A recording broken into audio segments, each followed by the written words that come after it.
Entre-temps, tout le monde avait les yeux braqués du côté de chez BMW pour savoir quelle allait être la réponse de la marque munichoise aux Mercedes GLK et autres Audi Q5, nouveaux venus dans la gamme des SUV premium, entendez par là petit 4x4 de luxe.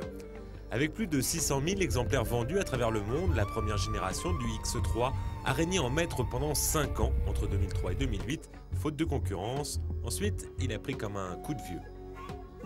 Un lifting s'imposait pour notre précurseur, aussi bien d'un point de vue physique que philosophique.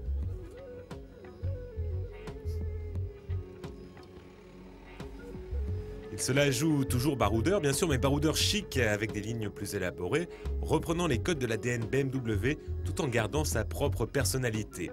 L'allure générale est plus trapue pour répondre aux nouveaux standards, avec la volonté non dissimulée de reprendre l'ascension vers les sommets du segment.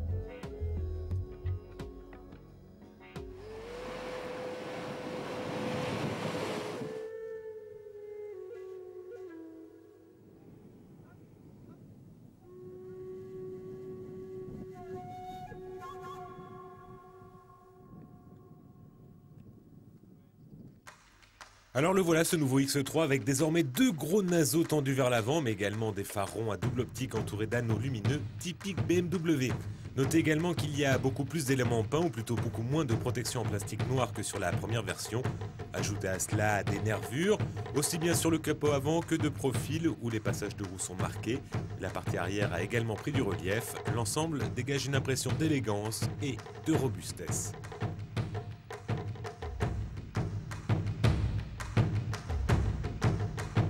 Comme toujours chez BMW, l'habitacle semble dédié au plaisir de conduite, pas de fantaisie, l'accent est mis sur la fonctionnalité, sans oublier l'élégance et ce dès les finitions d'entrée de gamme, comme notre modèle d'essai en version Excellis, agrémenté de quelques options. Signalons enfin que le nouveau X3 est plus long, 4,65 m, et un peu plus léger, 1,7 tonne tout de même pour la version 2 litres turbo diesel. Voilà, nous avons fait le tour de la partie visible, intéressons-nous maintenant aux nouveautés qui ne se voient pas, mais dont la voiture recèle. On commence avec le tout nouveau châssis composé d'un train avant à double articulation et d'un train arrière doté de 5 bras, dans le but d'optimiser l'agilité et le confort. La direction assistance électrique, livrée de série. La transmission intégrale X-Drive a encore été optimisée pour améliorer la traction et le comportement en courbe, et idem pour les moteurs à la fois plus puissants, plus économes, tout en se montrant encore plus performants.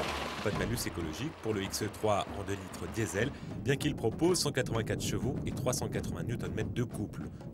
A noter qu'en option, tous les nouveaux X3 peuvent être équipés d'une boîte de vitesse automatique dotée de 8 rapports, de quoi laisser pantois. Et si, comme vous avez pu le constater, le X3 est toujours capable de s'aventurer hors piste, le traitement de choc qu'il a subi est surtout destiné à améliorer ses prestations routières, et sur ce point, on peut parler de franche réussite. Le nouveau X3, malgré ses dimensions généreuses, procure les sensations d'une berline. La direction est précise, le freinage endurant. Lorsqu'on accentue la cadence, la voiture se montre à la fois ludique tout en restant sécurisante, un vrai régal. Tout cela à un prix 45 250 € pour le modèle essayé sans compter les options, un tarif qui se situe dans la moyenne haute du segment.